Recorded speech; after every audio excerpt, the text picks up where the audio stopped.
Bueno, pues buenas tardes, bienvenidos a esta primera conferencia que ofrece nuestra renovada guía de pesca de la Liga Naval, cuyo director es nuestro socio Juan Manuel Vieites, director general de ANFACO y COCEPESCA, que por motivos profesionales se unirá a la conferencia un poquito más tarde. Comentar, como ya habéis visto, que los micrófonos van a estar cerrados para que la conferencia fluya mejor. Las preguntas al ponente se harán únicamente por el chat, por lo que os solicitamos que utilicéis el chat para hacer las preguntas. Y como ya habéis visto, la conferencia se está grabando para posteriormente la vamos a subir a nuestra web y nuestras redes sociales. Antes de nada, y tras los últimos acontecimientos en Terranova, la Liga Naval se une al dolor de las familias de la tripulación de Villa Pitanso. Siempre estarán en nuestro recuerdo y formarán parte del elenco de héroes anónimos que bajo tan duras circunstancias y condiciones surcan los mares en busca de vida mejor. Que descansen en paz. Procedo a presentar a nuestro ponente, Javier Garat, que es por todos ya conocido, es licenciado en Derecho y diplomado en Derecho Comunitario y máster en Derecho Internacional y Europeo. Tiene una dilatada experiencia profesional y docente. Actualmente es secretario de la Confederación Española de Pesca, presidente de la Asociación de las Organizaciones Nacionales de Empresas Pesqueras de la Unión Europea, presidente de la Coalición Internacional de Asociaciones Pesqueras, así como socio de la Real Liga Naval Española. Y bueno, pues ya sin más dilaciones, Javier, cuando quieras, pues tienes la palabra. Muchísimas gracias, Susana, y muchísimas gracias por esas primeras palabras de condolencia y solidaridad con toda la familia de los fallecidos. La verdad es que están siendo momentos muy tristes y muy duros para todo el sector pesquero y en general para todo el sector del mar. Voy a compartir la pantalla.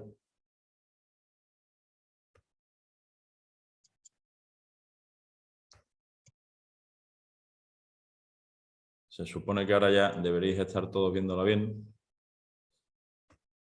Y en esta primera diapositiva, que como veis voy a hablar de la pesca en Europa, como estaba anunciado, he puesto queriendo esta foto, que es la del premio a fotografía de los premios periodismo de CEPESCA del año 2019, que yo creo que refleja muy bien la dureza de la pesca y la importancia del capital humano, de las personas tantas veces olvidadas en la política pesquera común y en las políticas que en general se desarrollan cuando hablamos de la pesca. Se centran mucho en los temas medioambientales y se olvidan, yo creo, de lo más importante, de las personas. Y aquí, en este caso, era un barco volviendo de pesca de Marruecos después de una dura jornada donde se veía al tripulante cansado, tomando posiblemente un café a la vuelta de su trabajo. Como veréis, la presentación, por cierto, es bastante larga. La he hecho queriendo así para que el que quiera explorar un poquito más sobre el apasionante mundo de la pesca, que lo pueda hacer. Yo voy a pasar sobre muchas de ellas muy rápido, pero por lo menos que quede ahí constancia de esta diapositiva. Y lo voy a dividir en tres bloques: el sector de la pesca, las grandes cifras, un segundo sobre el panorama actual, algunos de los desafíos que tenemos, y un tercero sobre cuestiones relacionadas con sostenibilidad y con innovación. Así, de datos generales, en la Unión Europea tenemos en la actualidad alrededor de 75.000 buques de pesca, una vez que salió la Unión Europea, el Reino Unido, con una producción de capturas de más acuicultura de 5,2 millones de toneladas al año, el 80% de pesca, el 20% de acuicultura, principalmente destinada a consumo humano. Somos el quinto productor mundial, la Unión Europea, con un 3,3% de la producción mundial, tras muy lejos, además, de China, Indonesia, India o Vietnam. El valor en primera venta de las capturas está en torno a 7.700 millones de euros, pero yo me quedo con la cifra esta que es más importante. El valor agregado es de en torno a 38.500 millones de euros, que ya empieza a ser una cifra considerable. Tenemos alrededor de 160.000 tripulantes en la pesca y unos 75.000 trabajadores en acuicultura. Tenemos también una potente industria procesadora con 3.500 compañías que facturan en torno a 32.000 millones de euros. También un importantísimo comercio internacional con importaciones y exportaciones.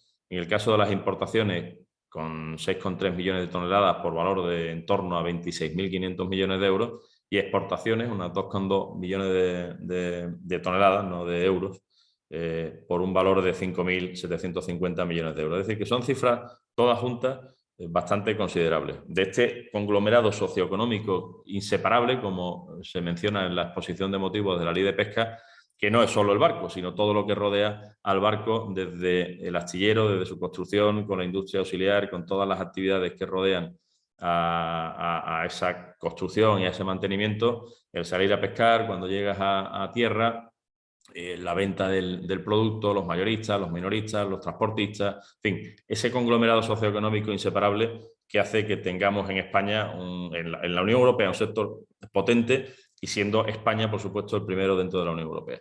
Y una cifra que a mí me encanta dar, que es esta de los 48.000 millones de raciones de pescados y mariscos saludables al año, que gracias a nuestras capturas se ponen a disposición de los consumidores de la Unión Europea año tras año. Ahora voy a dar unas cifras de la pesca así generales en España para que lo veáis en el contexto europeo.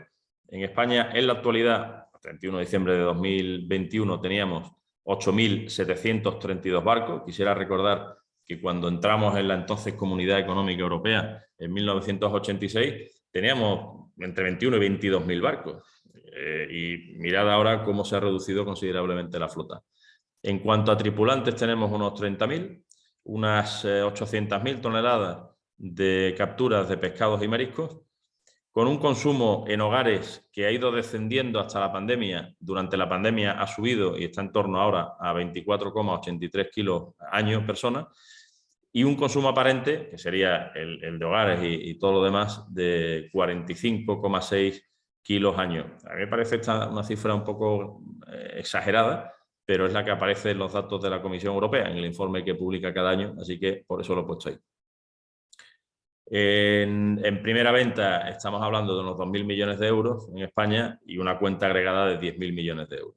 Y en importaciones y en exportaciones, como veis, es muy parecido porcentualmente a lo que tenemos en la Unión Europea. Importamos más de lo que exportamos, en torno a 1.600 millones de toneladas, por valor de 6.380 millones de euros, y las exportaciones en torno a 1 millón de toneladas por valor de 3.894 millones de euros.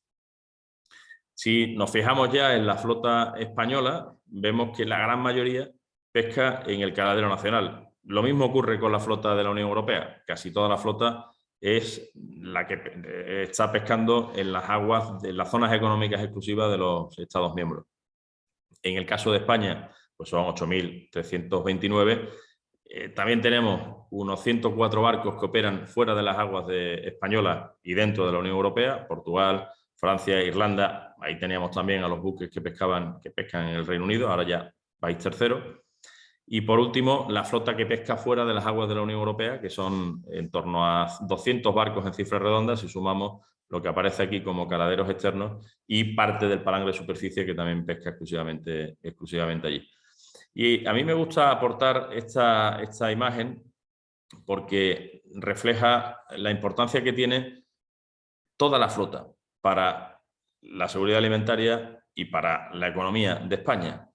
No solo deberíamos contar con la flota de bajura o solo con la flota de altura, sino que necesitamos todo, y necesitamos la diversidad de artes de pesca que tenemos en España y en la Unión Europea. Si a esto añadimos los más o menos 400 barcos que tenemos operando en terceros países, con bandera de terceros países, porque algún día nuestros empresarios decidieron invertir en esos terceros países, vemos que la producción se duplicaría. Estamos hablando de otras 800.000 toneladas más o menos que pescan estos barcos y que son auténticas máquinas de cooperación al desarrollo en terceros países.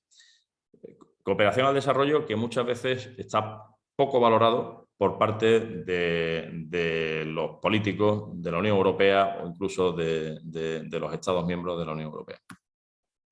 Si nos fijamos en la composición de la flota por comunidades autónomas, es evidente que Galicia es la más importante, con prácticamente la mitad de la flota española, pero le sigue Andalucía, con en torno a un 16%, y luego ya el resto de comunidades autónomas. En el ámbito de la Unión Europea, España sigue siendo el primer productor industrial de la Unión Europea, con más o menos un 20% de la producción.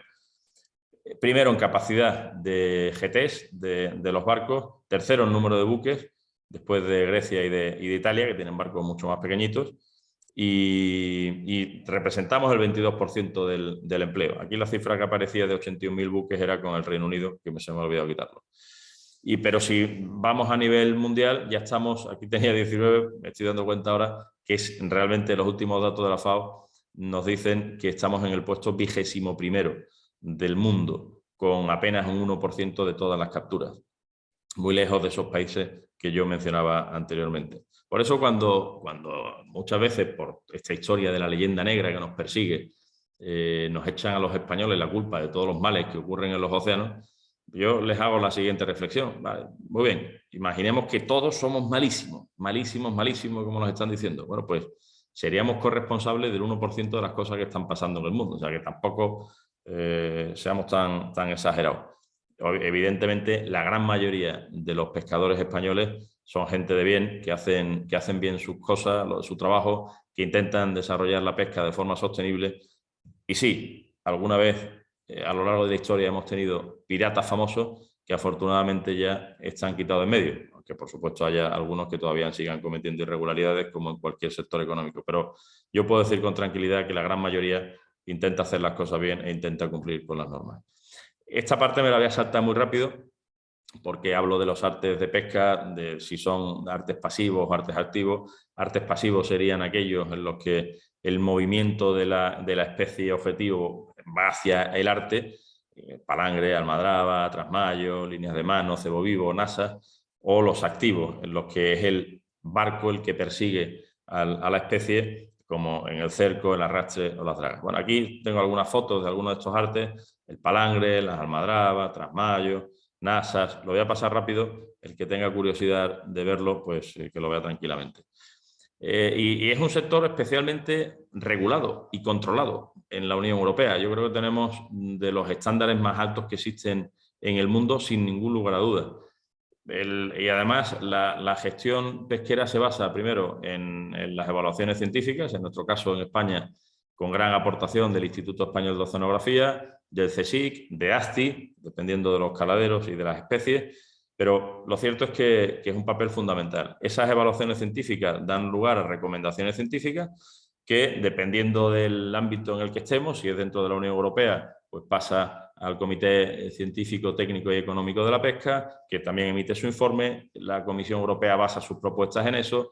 El Consejo de Ministros se reúne, decide y, como cada año, en el mes de diciembre, adopta los TACs, totales admisibles de captura, y las cuotas que hay para el año siguiente. Y una cosa parecida ocurre en los acuerdos de pesca con terceros países, donde suele haber un comité científico conjunto, donde los científicos hacen sus recomendaciones y los políticos, Comisión Europea y el tercer país, decide. Y especies altamente migratorias, sobre todo en las organizaciones regionales de pesca, también funciona de una manera muy parecida. Y es un sector, como decía, que está pero que muy controlado. Aparte de la famosa caja azul, que es ese dispositivo que vemos aquí en el centro de la foto, que permite el seguimiento por satélite de los barcos mayores de 12 metros y que permite saber dónde está cada barco en cada momento, tenemos, por supuesto, pues a las fuerzas de seguridad, tanto Guardia Civil como inspectores de pesca, como de las comunidades autónomas, que también con sus propios medios, ya sean con buques, ya sean con helicópteros, ahora ya se está poniendo de moda también trabajar con los drones, estar en continuo actividad de control de nuestras actividades, así como los inspectores que, por supuesto, están en tierra. Para mí, lo más importante de lo que yo voy a contar hoy está resumido en estos 8 bloques que tenemos aquí, más otra parte de los desafíos.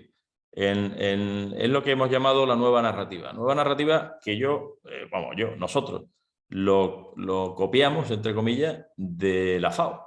La FAO hace ya unos años empezó a decir que tenemos que cambiar en el sector pesquero y también como autoridades la narrativa de la pesca. No todo son problemas y somos los más malos del mundo, no. La pesca, lo decía la FAO y lo decimos nosotros, no es el problema, es parte de la solución. Hablamos de la proteína animal más saludable que existe en el mundo y con menor impacto de huella de carbono en su producción. Algunos la han calificado como la proteína perfecta, y que es un aliado de la lucha contra el cambio climático. Así de claro. Ahora explicaré por qué. Me voy a resumir rápidamente esos beneficios. ¿Por qué es la proteína animal más saludable que existe? Pues porque tiene sus minerales, sus vitaminas, las grasas insaturadas premium, tipo omega 3, que mejoran la salud de los consumidores, la función cerebral, evita un montón de enfermedades tipo demencias, Alzheimer, etcétera, para la piel, evita un montón de enfermedades de piel y su envejecimiento, el sistema inmune, para las articulaciones, para la función visual, sobre todo para la retina, para el corazón, para el colesterol, para la sangre. En definitiva, es un alimento casi perfecto y que además está demostrado científica y médicamente que produce felicidad. Y eso a mí me encanta contarlo porque en los años tristes que llevamos viviendo por culpa de la pandemia, el tener un poquito de felicidad en nuestras casas siempre nos va a venir muy bien. Así que por eso hay que consumir muchísimo pescado y marisco. Y es que además es la proteína animal con menos emisiones de CO2, que las hemos reducido ya en un 48% desde los años 90 a la actualidad en la Unión Europea.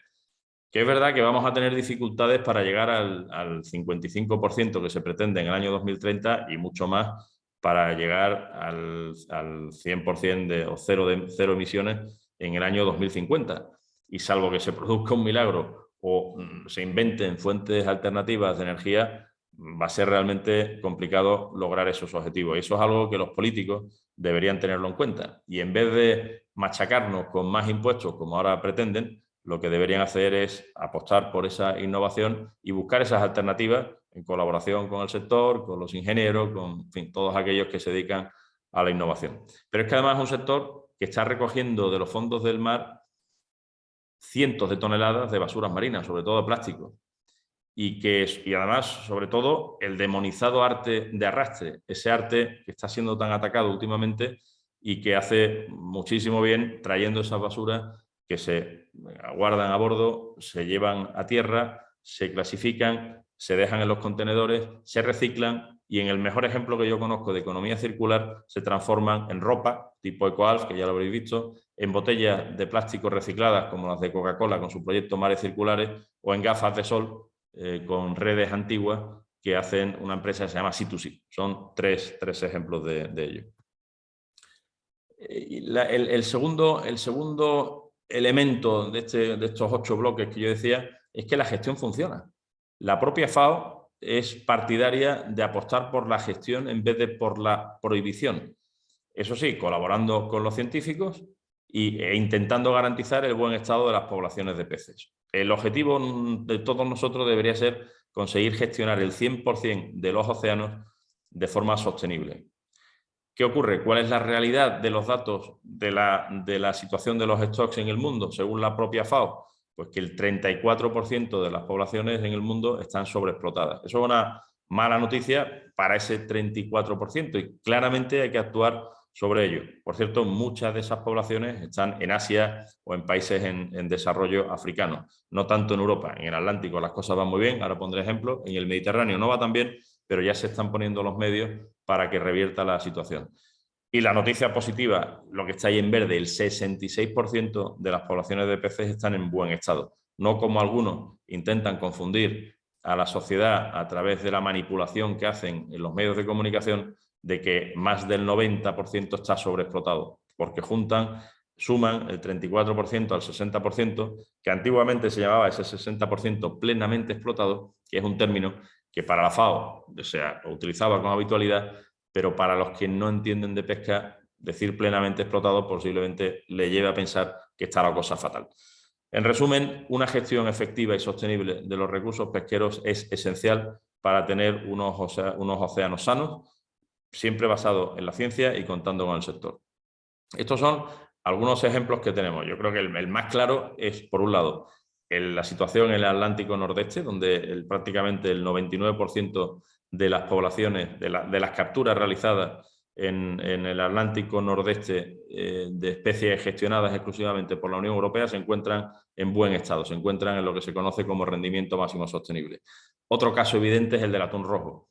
El nivel de biomasa que tenemos hoy en día, después del plan de recuperación, hoy plan de gestión, plan de ordenación de pesca ha pasado de apenas 200.000 toneladas de biomasa que había en el año 2006 a más de 900.000 toneladas en este año, en el 2020. Estamos hablando de niveles de biomasa históricos. Jamás desde que se habían obtenido, desde que se tienen datos de biomasa, había llegado a una situación tan alta. Bueno, pues eso ha sido gracias a la gestión pesquera, con mucho sacrificio y con mucho esfuerzo por parte de los pescadores, pero que evidentemente ha dado éxito. Al final, el tercer mensaje de esos bloques es que tenemos que conseguir por todos los medios un equilibrio entre la conservación de la biodiversidad, que es importante, por eso se ha prohibido la pesca en miles de kilómetros cuadrados para proteger ecosistemas marinos vulnerables, pero también el equilibrio tiene que ser con el uso sostenible de los recursos naturales, porque tenemos que seguir generando riqueza y empleo en el mundo y alimentando a la población mundial, y por eso menciono aquí el equilibrio también con la seguridad alimentaria. Eso es importantísimo, y a la hora de gestionar la pesca tenemos que tener en cuenta claramente esos tres aspectos, y por supuesto, si hablamos de sostenibilidad, tenemos que pensar en el medio ambiente, en el ámbito social y en el ámbito económico. Aquí pongo las capturas, las cifras, igual que mencionaba antes, las 48.000 de la Unión Europea. Aquí hablo de las más de 3.700 millones de comidas al año que producimos con nuestras capturas. Un problema serio que tenemos es el de la escasez de tripulantes y el relevo generacional. El cuarto punto que yo ponía ahí en el cuarto bloque era el capital humano. La importancia de las personas, la importancia de los pescadores, los olvidados en la gestión pesquera, y que días como hoy, tan tristes por el accidente, el naufragio de estos días, creo que hay que ponerlo muchísimo más en valor, y la sociedad española, la sociedad europea debería reconocer mucho más el durísimo trabajo que realizan nuestros pescadores, que no solo salen en condiciones difíciles, sino que en muchas ocasiones tienen que salir a pescar para cumplir unas normas que ya de antemano se saben que son imposibles de cumplir, porque en Bruselas, en el Parlamento Europeo, Consejo y Comisión han decidido aprobar reglamentos que no tienen ningún sentido y son imposibles de cumplir. Bueno, el mensaje aquí con esta diapositiva es que estamos trabajando para intentar atraer el talento español a nuestros barcos, y al mismo tiempo de forma paralela para que nos faciliten la entrada de extranjeros para cubrir nuestras necesidades, porque si no acabaremos con los barcos amarrados en los puertos. Bueno, estas son algunas de las actuaciones que la voy a pasar rápido porque no quiero dedicar tanto tiempo a esto. El consumo de pescados y mariscos, ya lo he contado, la reducción que ha habido en los últimos años. Es importantísimo hacer campañas de promoción. Una gran noticia para nosotros es que hemos decidido crear una asociación de organizaciones de productores que nos va a permitir utilizar los instrumentos de la política pesquera común y de la Organización Común de Mercados y del Fondo Europeo Marítimo y Pesquero para, entre otras cosas, hacer campañas de promoción y para contar la realidad del sector pesquero. Eso es importantísimo, pero no quiero dejar pasar una petición histórica de todo el sector pesquero en su conjunto, que es la solicitud de reducción del IVA al 4%, al IVA súper reducido, como tienen otros alimentos de primera necesidad, y que, por razones que no llegamos a comprender, los políticos en España, el gobierno en España, no quiere hacernos caso y no quiere reducirlo.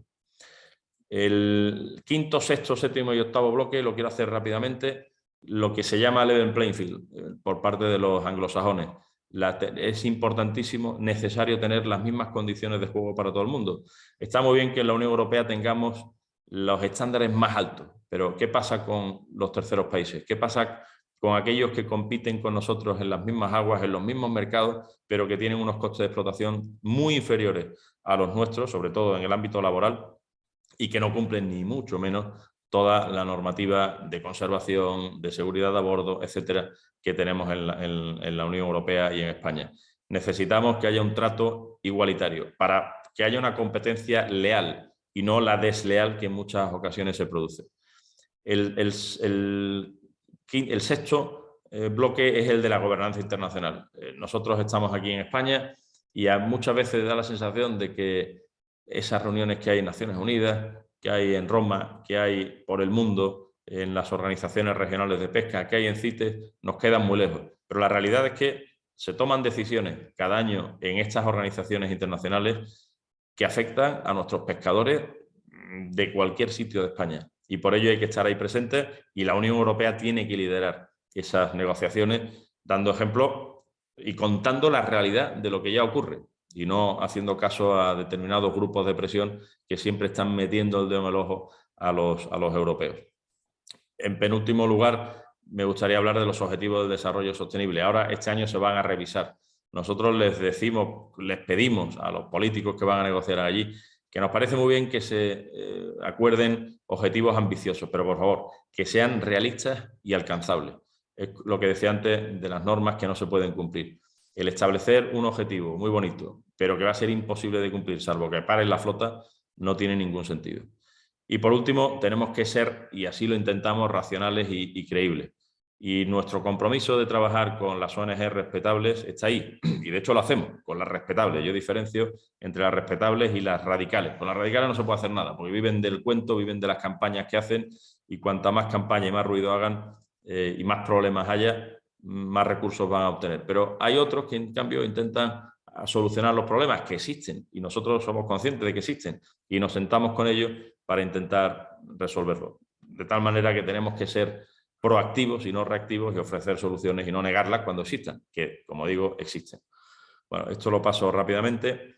Me voy a centrar un poquito en los desafíos que sobre todo vienen de la Unión Europea. Lo que yo llamo la política verde de la Unión Europea. Desde esta nueva comisión hemos visto un cambio. Si ya se venía produciendo una política verde claramente en el ámbito pesquero, ya con esta Comisión Europea y en particular con Timmermans, el vicepresidente, y con Sinkevičius, es evidente. El Pacto Verde, el Green Deal, la estrategia de biodiversidad, el paquete de propuestas relacionados con el Fit for 55 y la descarbonización, el plan de acción para la conservación y los recursos pesqueros y la protección de los ecosistemas marinos, que está ahora debatiéndose internamente y que se publicará a mediados de abril o a principios de mayo, y que se está en algunas de estos paquetes legislativos, se está demonizando a artes de pesca, en particular al arrastre. Arte que se utiliza en España y en la Unión Europea solo en determinadas zonas, que está muy regulado. Son zonas donde se realiza la actividad de forma repetitiva, es decir, que van a los mismos sitios siempre, y además son zonas de fango, de arena, donde no hay ecosistemas marinos vulnerables, porque donde los había ya se ha prohibido. Y se ha prohibido por un trabajo del Instituto Español de Oceanografía, en general de los científicos, del gobierno español, de los gobiernos de la Unión Europea, y ya se ha prohibido la actividad en esos sitios. Así que el cuento con el que nos vienen estos ecologistas radicales de que estamos destruyendo los océanos y que estamos destruyendo esos ecosistemas marinos vulnerables es completamente falso, porque, como digo, ya están prohibidos desde hace tiempo. Lo mismo los desafíos de la gobernanza internacional que mencionaba antes. En la Convención de Biodiversidad se van a revisar todos estos objetivos relacionados con el desarrollo sostenible. En CITES, que ya nos fastidiaron metiendo al marrajo dientuso, aunque no cumpliera ninguno de los criterios científicos establecidos para entrar, se metió por una decisión puramente política. O en la Organización Mundial del Comercio, que se está debatiendo sobre los subsidios pesqueros, y a base de presión de estos ecologistas han conseguido convencer a mucha gente de que las exenciones fiscales que existen para el gasóleo pesquero en el mundo se deberían considerar subsidios dañinos y por lo tanto debería gravarse con impuestos, algo que no tiene ningún sentido. En fin, son muchos desafíos en el ámbito europeo, en el ámbito internacional, que tenemos que afrontar. Si nos vamos ya al ámbito puramente español, vemos cómo hay reglamentos de la Unión Europea, como el del Mediterráneo, que está ocasionando graves perjuicios al sector pesquero, con reducción superior al 22% de los días de pesca, con cierres temporales o definitivos de zonas de pesca, que está generando muchos problemas a estos pescadores, que son microempresas familiares, donde los que van a bordo son 4 o 5 personas de la misma familia casi siempre, y que prácticamente es una pesca de subsistencia. La demonización de los artes de pesca. El arrastre, por supuesto, está siendo atacado, pero es que también la pesca de tiburones con palangre, o la pesca de cerco con FATS, con dispositivos de concentración de peces para la pesca de túnidos tropicales. Bueno, pues nosotros creemos que todos estos ataques, que son infundados y que están manipulando la información, deberían afrontarse estos desafíos con ciencia, con datos científicos, con racionalidad y con sentido común, porque es que si no nos vamos a cargar al sector pesquero. Luego hay un par de problemas añadidos que han surgido por especies invasoras que han llegado normalmente en buques mercantes que, largando las aguas de lastre, pues han traído o el alga asiática, que está invadiendo toda la zona muchas zonas del Golfo de Cádiz y parte del Mediterráneo, por Tarifa, por Barbate, por Algeciras, por esa zona, o el cangrejo azul. Yo soy de Sanlúcar de Barrameda y en el estuario del Guadalquivir tenemos un problema grandísimo con ese cangrejo de origen americano que ha llegado aquí ya en el año 2013 y que se está hartando de comer las larvas de langostinos y de otras especies que se crían ahí en el estuario, que es el auténtico pulmón del Golfo de Cádiz. Bueno, pues hay que atajar el problema permitiendo la pesca de forma selectiva para evitar que siga en el paraíso sin depredadores creciendo esa población. Y por último, en cuanto a los desafíos, la energía eólica marina nos preocupa tal y como se está planteando en este momento. Por supuesto, no estamos ni mucho menos en contra de la energía eólica marina per se. Lo que sí estamos en contra en el sector pesquero es de que se implanten los aerogeneradores en nuestras zonas tradicionales de pesca. Si ya de por sí, con la política pesquera común, con la política medioambiental, nos están restringiendo muchísimo las zonas de pesca, si encima ahora viene un actor más y nos quita ese espacio, vamos a tener un serio problema porque muchos de esos barcos tendrán que desaparecer. Y la compensación económica con la que se suele intentar comprar, entre comillas, a estos pescadores, desde luego no es para nada la solución. Con lo cual es algo que debería afrontarse también de manera seria y con debates entre las empresas de eólica marina y el sector pesquero para intentar evitar esas confrontaciones que sin duda ya se están dando e intentar buscar soluciones a los problemas que nos podamos encontrar. Y por último, también brevemente, que ya veo que ya llevo por lo menos media hora, os voy a contar brevemente algunos compromisos e iniciativas del sector e innovaciones que estamos desarrollando en el sector pesquero. Estos son algunos de los proyectos, son más los que hemos hecho, algunos de los proyectos en los que solo Cepesca está involucrado. Imaginaros la cantidad de proyectos con el resto del sector. Muchos relacionados con las basuras marinas, la concienciación de pescadores para no tirar las basuras marinas al mar que llegan a bordo de nuestras redes, la gestión adecuada de esas redes para garantizar un posterior reciclaje, temas de formación, en fin, o el proyecto Intemares, en el que estamos como socios y que pretende crear y gestionar las áreas marinas protegidas en España. Pero luego, desde el punto de vista de innovación, estamos utilizando, por ejemplo, las puertas voladoras de arrastre. Siemprate es el socio tecnológico para nosotros, que reduce considerablemente el impacto en el fondo marino, reduce el consumo de gasóleo, por tanto de CO2. Bueno, pues es algo que está ahí, que estamos ya utilizando. Los dispositivos de concentración de peces que ahora son no enmallantes, ya no se quedan enganchados ninguna tortuga, ningún tiburón, y que ya estamos a puntito de conseguir que sean biodegradables para que no haya ninguna contaminación marina por parte de ellos. Las boyas inteligentes, Adlin aquí es nuestro socio, boyas que clasifican la especie con una doble ecosonda y que permite al pescador, al patrón, conocer lo que hay realmente debajo del barco. Bueno, todas esas tecnologías que incluyen inteligencia artificial están permitiendo poder ser más selectivos y poder capturar lo que realmente necesitamos. En algunos de nuestros barcos tenemos de forma voluntaria observadores electrónicos, cámaras a bordo, para saber exactamente todo lo que ocurre en los barcos. Y estamos apostando, y ahora con lo del Next Generation es una parte importante, por lo que llamamos el barco digital, el barco conectado, que con una serie de sensores a bordo permiten, y telecomunicaciones satelitales, permiten optimizar la eficiencia de la operación del barco, incrementar la seguridad y mejorar la vida y el bienestar a bordo de nuestros tripulantes. Estamos utilizando dispositivos acústicos, lo que llaman en inglés pingers, para redes de enmayo o de arrastre para evitar la captura accesoria de cetáceos, que no nos interesa absolutamente nada el capturarlos. Y con esto, y recordando que estamos hablando de un sector esencial y estratégico, como así ha sido declarado durante la pandemia, me gustaría terminar deseándoos a todos que disfrutéis comiendo pescados y mariscos, muchísimos pescados y mariscos, porque no hay ninguna duda que vais a ser todos mucho más felices y vais a estar más sanos. Muchas gracias. Javier, muchas gracias. La verdad es que muy interesante la ponencia. Si te parece, sabemos que hay algunas preguntas que ya nos habían hecho anteriormente las personas que están participando, y también en el chat tenemos algunas preguntas, o sea que si te quieres te dejo para que las contestes. Muy bien. Me habías mandado previamente una pregunta que decía algo así: ¿cómo ves las obligaciones en cuanto a descarbonización? Lo he mencionado brevemente. Si bien ya hemos reducido un 48% nuestras emisiones desde los años 90, el reto que tenemos por delante, sobre todo pensando en 2050, es grande.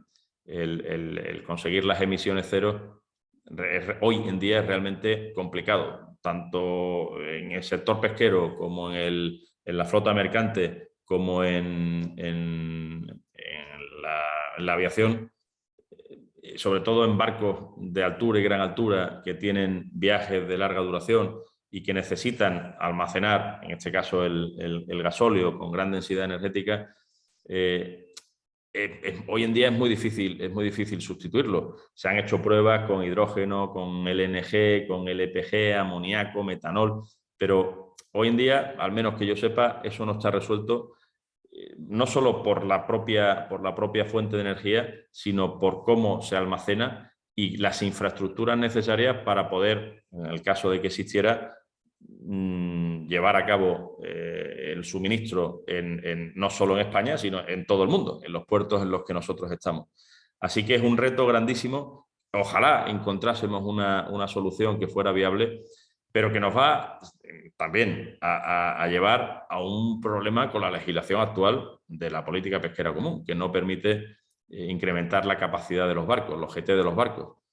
Cualquier fuente alternativa de energía seguro que va a requerir motores diferentes, que el barco sea diferente, que el espacio que se necesite en el barco posiblemente sea más grande, y eso va en clara contradicción con la política pesquera común. O sea que o lo cambian o vamos a tener un serio problema. De hecho, la previsión que tenemos es que habrá que renovar muchísima flota para poder cumplir con todos esos objetivos. Estoy viendo aquí las preguntas. Buenas tardes, Javier. Aunque sea descender a lo concreto, ¿por qué España, al revés que Francia, por ejemplo, no permite a sus pesqueros de gran altura registrarse en el Registro Especial de Canarias con las ventajas que ello traería? Ahora que está en curso el anteproyecto de ley de puertos y marina mercante y la ley de navegación marítima. Pues es una magnífica pregunta que llevamos nosotros haciéndonos desde hace ya un montón de años. Yo empecé a trabajar en esto del asociacionismo pesquero en 2001, hace ya 21 años. Y casi desde el principio empezamos a trabajar tanto con España como con la Comisión Europea para que se modificaran las directrices de ayuda de Estado, que en ese momento no permitían que los buques españoles, europeos, de pesca pudieran inscribirse o bien en el Registro Especial de Canarias o bien en un registro especial que se creara ad hoc para la pesca, con los beneficios que tiene desde el punto de vista fiscal y desde el punto de vista de seguridad social. Después de un arduo trabajo, conseguimos convencer a la Comisión Europea para que modificara las directrices de ayudas de Estado. Y durante varios años esas directrices permitían que se pudiera hacer, pero el Gobierno de España de aquella época no quiso hacerlo. Y desgraciadamente perdimos una oportunidad de oro para mejorar la competitividad de nuestra flota de altura y gran altura, que se podría haber incluido en estos registros. Y fue una verdadera pena, hasta tal punto que la Comisión Europea, en la siguiente revisión de esas directrices, eliminó esos dos párrafos porque decía, bueno, ¿de qué sentido tiene tenerlo aquí si ningún Estado miembro lo ha utilizado? Es verdad que Francia tiene unas ventajas que no tenemos los españoles y eso es algo en lo que desde luego deberíamos trabajar. Voy a ver si encuentro por aquí otra pregunta. Porque es que me está esto bajando muy rápido. ¿Tú me la puedes leer? Sí, me dice, buenas tardes, Javier. Decía que tenemos el 21% de GT y 810.761 buques. La pregunta es, ¿Cuándo se adaptará la potencia real de nuestros buques a la declarada? No sé qué tiene que ver esto con los GTs y el número de buques, pero lo cierto es que tenemos un problema con la potencia de los buques en la Unión Europea. También hay unas restricciones que nos han llevado a esta situación. En una situación realmente compleja, donde, por así decirlo, los pescadores, los gobiernos, la Comisión Europea y todos los actores que tenían algo que decidir ahí, pues han sido, entre comillas, cómplices de la situación. Ahora el problema es que el que se va a comer el marrón va a ser el pescador. Ni los gobiernos ni la Comisión Europea van a ser responsables de todo eso. Y es algo que de verdad nos preocupa en toda la Unión Europea y debería buscarse soluciones porque no tiene ningún sentido estar en algunos casos en esa situación. Francia es el país que tiene reconocida mayor potencia de los buques. Igual que España tiene más GTs, Francia tiene la de los buques. De acuerdo. Hay otra pregunta que decía también, ese aumento tan espectacular de la cantidad de biomasa en los mares en los últimos años, ¿cuánta parte se puede deber al mejor y mayor esfuerzo en su elaboración? Bueno, el que haya más poblaciones de peces en el agua, en el océano, en los mares, es debido a la mejora en la gestión pesquera y debido a los grandísimos sacrificios que ha hecho el sector pesquero, en el caso de la Unión Europea y de España, para adaptarse a esos planes de recuperación, a esos planes de gestión, y que ha supuesto la pérdida de un montón de barcos, la pérdida de un montón de empleo, la pérdida de un montón de riqueza en comunidades altamente dependientes de la pesca, y que, bueno, por lo menos ha tenido como beneficio el que haya una biomasa de poblaciones de peces bastante mayor de la que teníamos hace apenas 20 años, y que también poco a poco se haya podido ir incrementando las capturas al haber más biomasa. Todavía no tenemos todo como nos gustaría, no está al 100%, desde luego así, y por eso seguimos trabajando de la manera que yo he contado antes, con los científicos, con los gobiernos, etcétera, para intentar poner en marcha esos planes de gestión y de recuperación donde haga falta. Perfecto. Pues por ahora no tenemos ninguna pregunta más. Juan Manuel Vieites ha estado con nosotros, se ha podido ya unir. No sé si querrá decirnos algo. Ignacio, ¿puedes activar el micrófono? Aquí estoy viendo una pregunta que dice ¿qué nos ¿Hay puede otra más? decir del solicitado Sí. PERTE de la economía azul y cómo se beneficiaría la pesca del mismo? Pues mira, recientemente hemos tenido una reunión con la Secretaria General de Pesca y con la COE para hablar de estos temas. En el caso de la Secretaría General de Pesca fue prácticamente al día siguiente de la publicación en nota de prensa del Ministerio del PERTE del sector agroalimentario, del que no teníamos ni idea que existía y que nos enteramos por la nota de prensa. Las consultas, desde luego, al sector pesquero fallaron en ese sentido, pero nos han dicho que sí vamos a tener la oportunidad de utilizar esos fondos. Ojalá lo podamos utilizar. Ya han quedado en darnos más información. Y con relación al de economía azul o el del naval, que también sé que se está trabajando en ello, la verdad es que en la Secretaría General de Pesca tenían poca idea y en la COE saben que están trabajando en ello, pero no había todavía detalles. Ojalá pueda salir un PERTE de economía azul o del naval, en el que el sector pesquero también pueda participar, igual que el resto de empresas que se dedican al mundo del mar, porque sin ningún lugar a duda podría incrementar los fondos que directamente se están dando desde pesca. Quisiera recordar que dedicados exclusivamente a pesca tenemos una ventanilla muy pequeña. De los 1.000 y pico millones que tiene el Ministerio de Agricultura, 95 se dedican a la pesca y de los 95 realmente apenas, voy a ser generoso, 20 millones se van a dedicar al sector, a las empresas. El resto se va a dedicar a cubrir necesidades estructurales de la propia Secretaría General de Pesca, con mayor construcción de buques de inspección, compra de sonares para buques científicos, oceanográficos, que seguro que nos repercutirán indirectamente al sector, porque van a mejorar la ciencia, va a mejorar la inspección, pero yo tenía entendido que estos fondos iban para intentar solucionar los problemas de las empresas y los trabajadores por culpa o surgidos a raíz del COVID. Pero bueno, parece que hay otras prioridades. Y por ello, si en vez de esos 20 millones en cifra redonda, a través de los PERTE se pueden conseguir mayor financiación para el sector pesquero, pues desde luego será bienvenido. Para que se hagan una idea, nosotros presentamos, a través de un trabajo que nos hizo Deloitte de nuestras necesidades, presentamos proyectos o ideas de proyectos por importe de 381 millones de euros. Es decir, que todavía queda mucho margen para llegar a esas cantidades. También nos preguntan, bueno, te dan la enhorabuena muchas personas y también nos preguntan sobre la mujer en la actividad pesquera. ¿Se va incrementando? ¿Se demanda? ¿La mujer se va implicando más en este sector? ¿Medidas que lo favorezcan?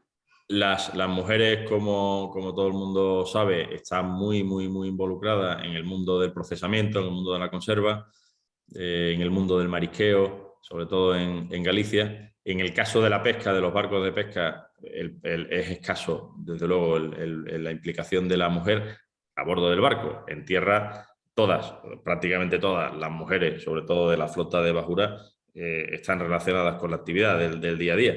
Sí, y que tienen un papel importantísimo, porque si no estuvieran ellas en tierra cubriendo el trabajo que no hacen los hombres porque están en el mar, desde luego las empresas irían de otra manera. Pero dicho esto, nosotros y nuestras organizaciones hemos desarrollado algunos proyectos para intentar integrar a la mujer a bordo de nuestros barcos. Y hay varios proyectos bonitos, sobre todo en Galicia, en Vigo en particular, donde se han conseguido involucrar esas mujeres a bordo de nuestros barcos. En las escuelas náutico-pesqueras, cuando vamos a contarles la realidad del sector, también animamos a esas mujeres a que se pongan a trabajar en el mundo de la pesca, porque tenemos escasez de tripulantes y las condiciones, en función, depende también del sector, pero las condiciones en los barcos de altura y gran altura, desde luego, son en muchos casos bastante buenas. En el caso de la bajura, dependiendo del segmento de flota, como son normalmente salarios a la parte, si la cosa va bien, pues se gana dinero, si la cosa va mal, no se gana dinero, y eso pues es otro problema que tenemos que afrontar. Hay otra pregunta, dice, ¿la industria transformadora de pesca está en peligro por las leyes que restringen su presencia en la franja costera? Bueno, son problemas adicionales a los que ya históricamente hemos tenido, que se van generando en España, igual que nos están incrementando los impuestos o las cotizaciones a la seguridad social, con estas normas, entre comillas, medioambientales, nos están poniendo muchísimos problemas para desarrollar la industria transformadora, la acuicultura o el propio sector pesquero, la actividad de nuestros barcos. Y es que da la sensación de que no se le da la importancia que nosotros pensamos que debería tener, no tanto en términos de PIB, sino por nuestra historia, nuestra cultura, nuestra tradición, nuestra gastronomía, porque la pesca y el mar, todas las actividades del mar, forman parte de todo eso que yo he dicho de España. Y desgraciadamente parecen que muchos de los políticos que nos gobiernan pues ni mucho menos piensan en eso y están pensando en otras cosas. Y sí, sin duda puede ser un problema. También nos preguntan energías renovables marinas en general, eólica, mareomotriz, etcétera. ¿Cómo se podría garantizar la convivencia entre pesca y la CRM? No es fácil, eso es una realidad, porque al final estamos compitiendo todos por los recursos naturales y los espacios marítimos. Lo que sí nosotros pedimos es que respeten esa historia y esa tradición y esos lugares donde la pesca se viene realizando desde hace ya un montón de años.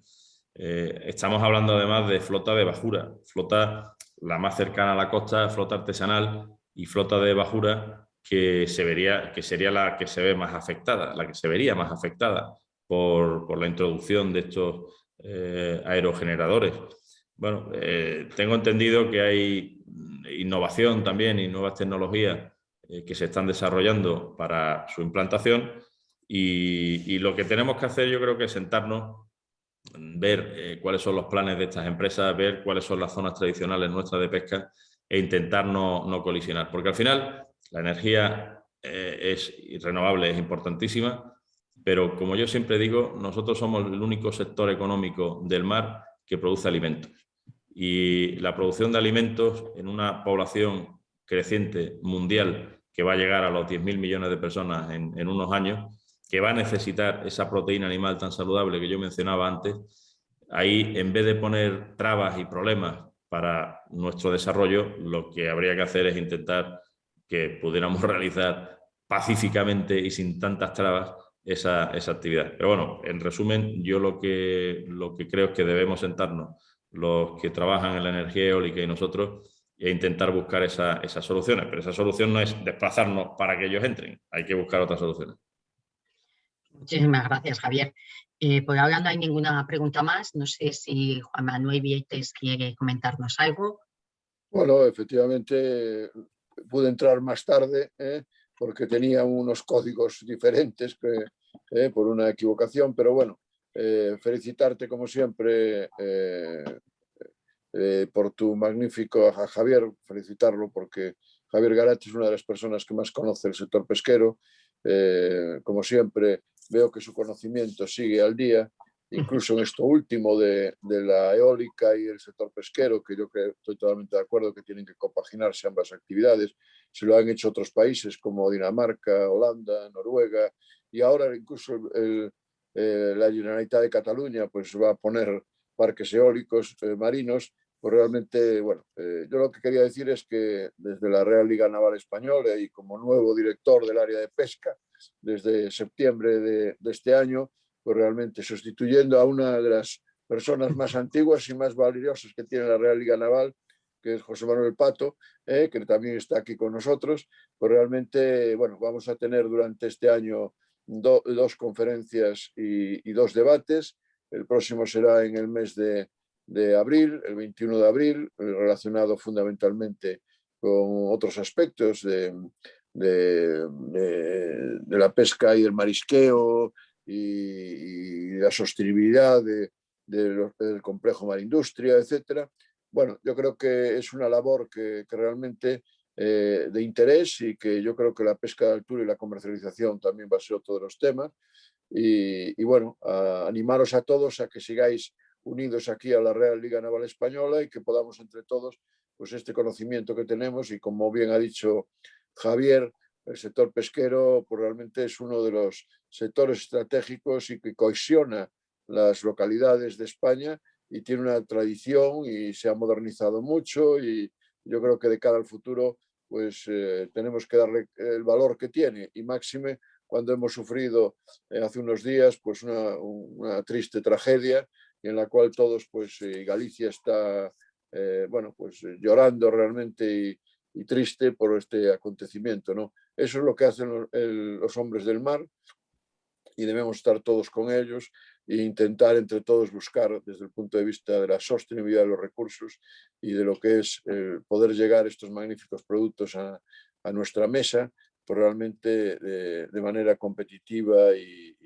bien, ¿no? Yo nada más solo felicitar a Javier porque realmente, bueno, he visto que sigue en forma. Muchas gracias, Juan.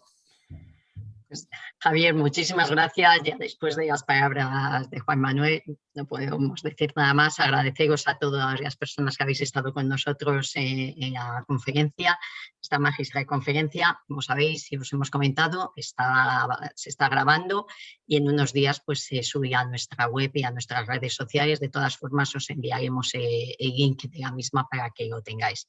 Y sin más, pues nada, muchísimas gracias por todo y nada, y como hemos dicho al principio, pues que toda la tripulación y todas las familiares de la tripulación de Villa Pitanso, pues que tienen todo nuestro dolor con ellos y nada, que descansen en paz. Muchas gracias. Hasta Muchas la próxima. gracias.